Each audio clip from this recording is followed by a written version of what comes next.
بسم اللہ الرحمن الرحیم. ناظرین، میں ہوں آپ کا ہوسٹ آسم منظور اپنے پروگرام سوشل ٹاک کے ساتھ. ناظرین، ہم نے تھوڑا سا سیاست سے ہٹ کر پروگرام کرنے کا آغاز کیا ہے تاکہ جو عام مسائل ہوتے ہیں، گھریلو مسائل، سوشل ایکٹیویٹیز، سوشل مسائل، ان کو بھی اجاگر کیا جائے. تو باقی باتوں کے ساتھ اس وقت تھوڑا سا جو اس وقت فلسطین کے حالات چل رہے ہیں اور اس کا ذکر نہ کرنا زیادتی ہوگی، کیونکہ جس طریقے کے ساتھ اس وقت وہاں پہ نسل کشی کی جا رہی ہے اور وہ واقعی امت مسلمہ کے ضمیروں کو جھنجھوڑنے والی بات ہے. اور پاکستان کی حکومت اور امت مسلمہ کی جو بے حسی ہے وہ انتہائی شرمناک ہے.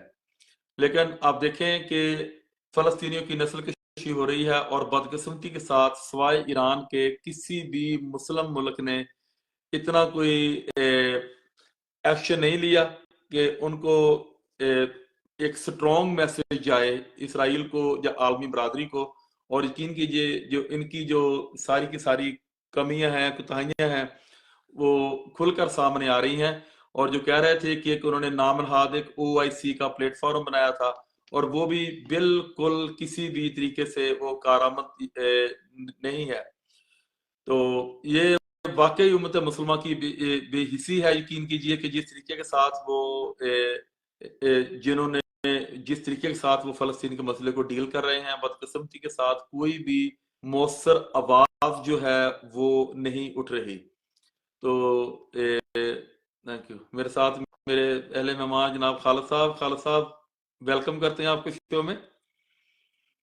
خالد صاحب، تصویر آپ نہیں کی آ رہی. پکچر روٹیٹ ہونے والی ہے. پہلے اس سے پہلے ٹھیک تھی، اب ٹھیک ہے. اب ٹھیک ہے. نہیں اب ٹھیک ہے. ہاں جی اب ٹھیک ہے. ہاں جی میری تصویر نظر ہی نہیں آ رہی یہاں پر. نہیں آ رہی ہے بالکل. ہاں جی آپ کی پکچر بالکل نظر آ رہی ہے خالد صاحب. مجھے نظر نہیں آ رہی نا میری تصویر. اب آپ کی پکچر جو ہے تھوڑی سی ٹیڑھی ہے. اب ٹھیک ہے. مجھے نظر نہیں آ رہی بالکل میری تصویر. آپ دوبارہ پھر میرے خیال میں خالد صاحب آپ کا نیٹ ورک کا ایشو ہے. اب ہمیں تو بالکل. ہاں جی بات سلام جی. بالکل نیٹ کا ایشو ہوا. میں دوبارہ جوائن کرتا ہوں ٹیلیفون آف کر کے. آپ شروع کریں. آپ کا نیٹ کا ایشو لگ رہا ہے خالد بھائی. ہاں جی خالد صاحب. افشاں جی السلام علیکم، آپ کو پروگرام میں ویلکم کرتے ہیں. السلام علیکم. بہت بہت شکریہ بھجن. ہاں جی الحمدللہ. میرے خیال خالد بھائی کا تھوڑا سا نیٹ ورک کا ایشو ہے، میرے خیال میں وہ جا کر دوبارہ واپس آتے ہیں. جی تو میں بات کر رہا تھا مسئلہ فلسطین کی. جس طریقے کے ساتھ فلسطینیوں کی نسل کشی کی جا رہی ہے منظم طریقے کے ساتھ، اور بدقسمتی سے امت مسلمہ نے کوئی کسی بھی پلیٹ فارم کے پاس ایک ہی تو پلیٹ فارم ہے OIC کہ انہوں نے ایسا کوئی مؤثر جواب نہیں دیا جس سے اسرائیل کو کی سٹرونگ میسج آئے. اور بدقسمتی کے ساتھ اتنی بڑی بے حسی، یقین کیجئے کہ ایک طرف انسانیت کی نسل کشی ہو رہی ہے اور سیم ٹائم سعودی عربیہ میں وہ ایک میوزک کنسرٹ ہو رہا ہے. اور یہ یقین کیجئے یہ تو مردہ ضمیروں کی نشانی ہے اور بہت ہی دکھ اور افسوس کی بات ہے کہ جس طریقے کے ساتھ انہوں نے مسئلہ فلسطین پر بے حسی دکھائی ہے. یقین کیجئے یہ واقعی امت کے لیے شرمناک ہے. میرے ساتھ میرے معزز مہمان جناب افشاں شفیق قادری صاحب، جو کہ میرے پہلے پروگرام میں بھی لائیو ہوتے تھے، اب ماشاءاللہ نے ہجرت کر لیا، اب یہ سویڈن چلے گئے ہیں. تو یہ شخصیت کسی طرف کی محتاج نہیں ہے. یہ موٹیویشنل سپیکر اور یہ سوشل ورکر اور سو مینی NGOs کے لیے کام کرنے والے ہیومن رائٹس کے ایکسپرٹ، اور ماشاءاللہ انہوں نے بہت اپنا نیٹ ورک وسیع کیا ہوا ہے کہ سوشل ویلفیئر میں ان کی خدمات ڈینمارک میں کسی سے بھی ڈکی چھپی نہیں ہے. میرے کئی جاننے والے ہیں، ان سے میں نے آپ کا صرف ذکر کیا، نام ہی لیا. یقین کیجئے وہ آپ کا سارا A to Z آپ کو ماشاءاللہ جانتے ہیں. آپ کی کارکردگی، آپ کا گڈ ورک جو ہے وہ اس بات کا ثبوت ہے کہ لوگ صاحب آپ کو جانتے ہیں. میرے خیال میں افشاں جی خالد بھائی جو ہے ان کی تھوڑی سی ریسیپشن کا ایشو ہے، وہ میرے خیال میں وہ دوبارہ آ رہے ہیں.